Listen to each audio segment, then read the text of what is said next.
Hello there, you're watching the press preview, a first look at what's on the front pages as they arrive. So it's time to see what's making the headlines with the Mirror's associate editor, Kevin Maguire, and the Telegraph's deputy comment editor, Annabel Denham.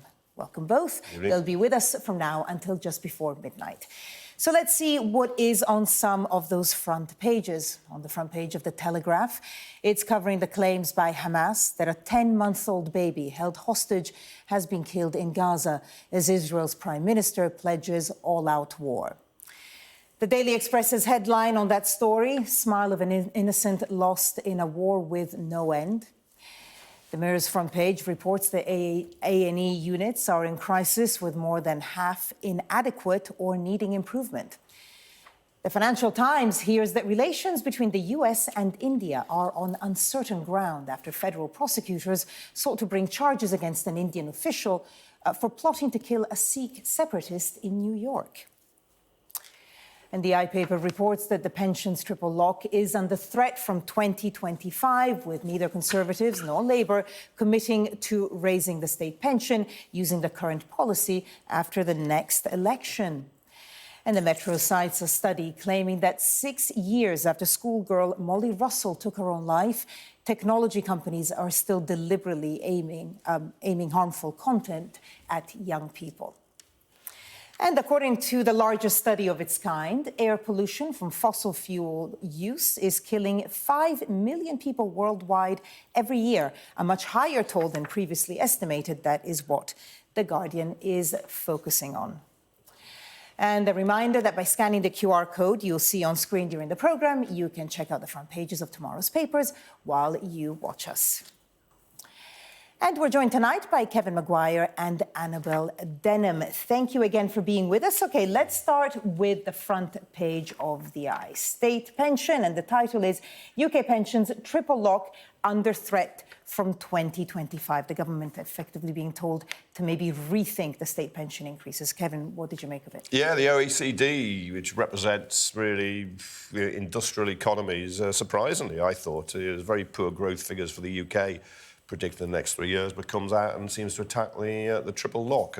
Look, it's the system by which the state pension will go up by the highest of inflation earnings, or 2.5%. It's going up in April by 8.5%. It's going up to a princely sum of £221.20. This is hardly a huge amount for people who've paid national insurance contributions to qualify for decades. It's a fraction of what people get in France and Germany and Spain. I just think it's a very odd target. Now, both Labour and the Conservatives have not yet committed for the next election to keeping it. But pensioners vote. Pensioners vote. But the countries you quoted are also having issues with their own pensions. Yeah, but they're all more than £221.20 a week, and that is after the 8.5% increase. Annabel? Well, I have some sympathy with the position of the Tory party, particularly Jacob Rees-Mogg, who's saying that it's no longer affordable. The UK does not find itself in a strong fiscal position, far from it. GDP per capita is going in reverse. The Bank of England is warning that it's going to be some time before inflation comes down. And I think that there's fundamentally a problem with having a mechanism in place which ensures that pensioners always get the best deal at a time when young people are feeling extremely hard done by. There is a strong sense of profound intergenerational unfairness in the UK, and perhaps the state pension plays into that. The cost, of course, is absolutely vast to the Exchequer. It's around £112 billion a year at the moment. And you have to ask questions about how sustainable it is. Equally, ever since it was introduced in 2010 by the coalition government, we've been having a debate over how sustainable the triple lock is, and yet it's still in play because it's politically very difficult to do anything about it, such as something radical like means testing. OK, let's go to the Metro now. Page 4, let's see if we can pull it up. And it's about the food prices, crucially the ones for baby formula, obviously hugely emotive for a lot of parents. Parents are charged too much for baby formula. That's according to the watchdog, Annabel. Yes, so as you say, the Competition and Markets Authority have been looking into the prices of some basic goods in supermarkets. It has found that products like mayonnaise and baked beans, not the store-bought versions of them, but rather the more premium products, the branded products, have been going up, and the suggestion that there's overcharging ultimately going on. But there's a particular concern, of course, with the cost of formula, because it's something that parents may not have a choice in terms of needing to use it. It's not something they can substitute for another product. There are concerns that some parents are finding themselves watering it down or giving their babies porridge, and that's raising health issues, very profound health issues. So clearly this is something which needs to be addressed, but what we also need to look at, and Iceland raised this issue a couple of months ago, is the way in which government policy is actually driving up the cost of formula in some cases. We have very strict regulations around things like loyalty points. You can't put those towards formula, around things like using your Tesco Club card, for instance, about and about discounting formula that might be closer to going off. There are all sorts of rules and regulations about what supermarkets can and cannot do there, and that's because the government is concerned that anything otherwise might be encouraging people to use formula rather than for mothers to breastfeed. And I have some sympathy with that position, but we need to bear in mind that some people, it just isn't a choice. There must be every reason to try and discourage its use when they're ripping off customers. What, 25% increase in 2 years? 3 in 4 firms raise prices faster than costs to increase profits, and 2 companies control 85% of the market.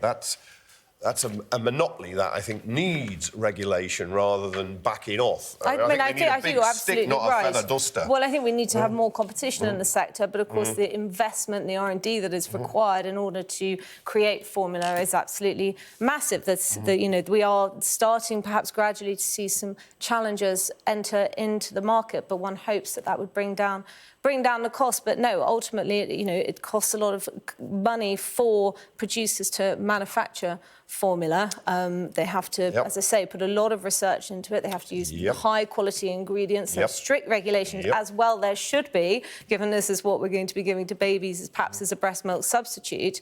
But equally, it's very expensive, and that's problematic. But 3 in 4 increasing prices faster than cost has got to be profiteering.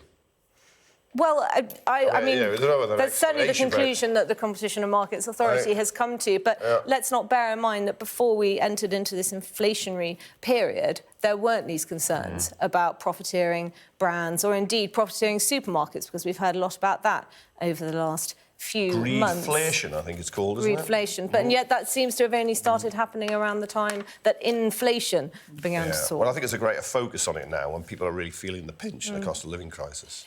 Let's take a look at the front page of the Telegraph. Another story about babies. This one, obviously, desperately sad. Hostage baby died in Gaza, Hamas has claimed. This is the youngest hostage taken, a little boy, just 10 months old. And Hamas has said that his 4-year-old brother and his mother died. Now, Hamas is claiming in an Israeli attack. Obviously, we have no way of verifying it. The IDF say they're investigating. But it's deeply, deeply upsetting. Well, it's just terrible. Kevin and I were talking about this before. Kevin has a very young grandchild. I have a 1-year-old. It's unimaginable. It's difficult to look at the photographs and to read these stories. Of course, our thoughts are with the family, are with the Israeli people. That they're expecting more information on this in the coming hours. The question, of course, that's connected to all of this, brought out on the front page of the Telegraph, is when will fighting be resumed, and what lengths is the Israeli government going to be going to in order to eradicate Hamas? And Benjamin Netanyahu has been unequivocal here in saying that there will be a return to all-out war. And after this hiatus, after this pause in hostilities and fighting, you wonder how people in the West, in particular Western governments, are going to respond to Israel launching another attack on Because the truce is due Gaza. to end, and we haven't heard anything so far about it being extended. It should end in a few hours. No, absolutely. And those pictures are just very, very difficult and painful to see, but we have to read the stories because these are people, and to remind ourselves of that. And you look at Kafir Bibas there, his mother died, his 4-year-old brother too, don't know what's happened to the father who was taken hostage, should never have been taken hostage. I mean, it's just inhuman. And Hamas, of course, are claiming the Israelis killed, but that's claiming, that's not been corroborated. Sure. But interestingly, Joe Biden is calling for restraint when the fighting resumes, as he's quoted here in the Telegraph, to say to continue down the path of terror, violence, killing and wars, to give Hamas what they seek. We can't do that. Now, look, babies are being killed on the Palestinian side too. We've seen some of the pictures and very distressing scenes of parents. So, mums and dads on both sides are mourning and grieving and trying to avoid more of that, I think, is very And you mentioned President Biden. We've just heard that Secretary of State Antony Blinken has just landed in Israel. And, of course, the Americans do seem to be pushing for at least an extension of the ceasefire. OK, let's finish this segment with the Mirror, page 1.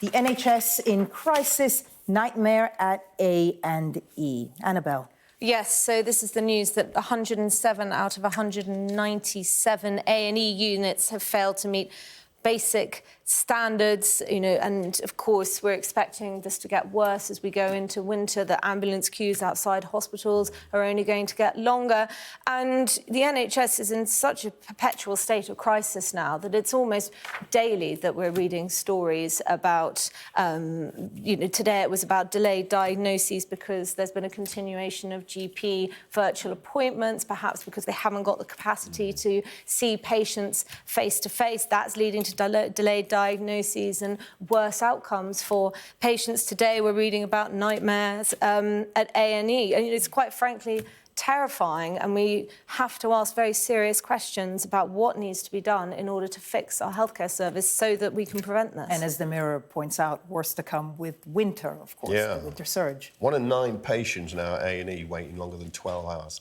12 hours if you're in A&E because you're ill, injured, sick in whatever way. It must be almost unbearable. But people are dying as a result of these waits. The doctors have admitted that much, and somehow fixing it isn't going to be easy. You've got to. We've got record waiting lists.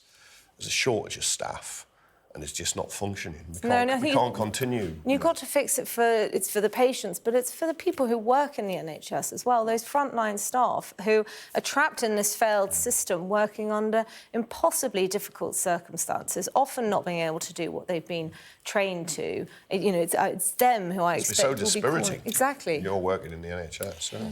Annabel, Kevin, we're going to leave it there for now. We'll be back soon. And The Guardian splashes with the astonishing impact that air pollution has on people's health. We'll discuss that next.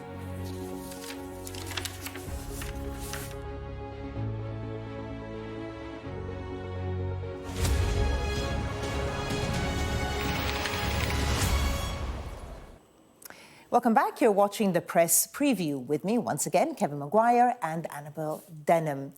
OK, let's take a look at some more of the front pages. Let's go to The Guardian and their headline, air pollution from fossil fuels kills 5 million people a year, which actually is more than they thought. It's still that from fossil fuels, and all of this on the eve of the COP28 climate summit. Yeah, it's a report in the British Medical Journal, most extensive study on this. And I suppose to put it in some context, figures are about 1.3 million are killed around the world in road accidents. Malaria kills nearly 3 million, and air pollution is claiming more than both combined, if this report is accurate. Fossil fuels responsible for 61%, according to this, of all those who die from air pollution. So it does, the threat of climate change is there in terms of raising the temperature and the impact on the planet. But there's also, once you burn oil and coal, gas, you are producing pollution that does kill. Yes, it's a stark warning of the health effects of climate change, which have been, I think, for a long time, you know, throughout this debate, have been slightly sidelined, but you know, are so important. We all want cleaner air. The question, I think, is how we achieve it and whether great climate jamborees like COP28 are the way to achieve it. Probably not 28 now. Isn't it just a sales, a sales trade fair for the United Arab Emirates to try and sell more their carbon fuels, isn't it? But in a way, that part of the world has felt the increasing heat more keenly than where we are. So, but I guess you're not optimistic about COP28. No. Are you? Is anybody? Was it? It was COP26 when Boris Johnson said we're at 1 minute to midnight. So I'm not sure how many seconds to midnight we are now. But no, this is nearly 30 years that this has been happening. 10 years since the Paris Agreements, and I'm not sure anybody believes that we're going to reach that target of 1.5%. That 1.5% from in pre-industrial times, I think we're just topped 1.2 of it. So we are getting close to it. But you can see that it's weather extremes, isn't it? And you can see it's happening in the UK. We've broken lots of records. That's what we're doing. 40 degrees last summer, I think. But interestingly, Rishi Sunak has also walked back on some of his promises regarding climate recently. Yes, that's right. Watered down some of the targets that he'd set in order to reach net zero here in the UK by 2050, such as delaying the ban on the sale of new petrol and diesel cars to 2035, which brings it in line, actually, with the EU target. And it was an interesting week that we had back in the summer, the net zero week, and it looked as though Rishi was going to be putting his marker in the sand and really coming out and trying to get some momentum behind the Conservative Party, put clear blue water between the Tories and Labour, try and win over or at least retain some voters from the 2019 election. And that's all rather fizzled out. And now this week we're talking about the Elgin Marbles. Well, it just did. It angered car manufacturers, and most voters actually do value the environment. Well, it'll be interesting to see how it affects him in the election. Someone who doesn't have to worry about the elections is on page 16 of the Metro, Kim Jong-un, election shock as he wins just 99.9% of the votes. You do wonder, it's a brave person that, or, you know, whoever that 0.1% was that voted against him. I know. You have to, if you're voting for him, you put your ballot paper in the green for Gore box. If you're against him, in the red for no. And then I suppose you get a one-way ticket to a camp, I would have thought. An insight into democracy in North Korea. But mind you, that 0.1% he didn't get is probably more than Sunak would get at the moment, isn't it? It's not polling very well, that's for sure. 20 points behind.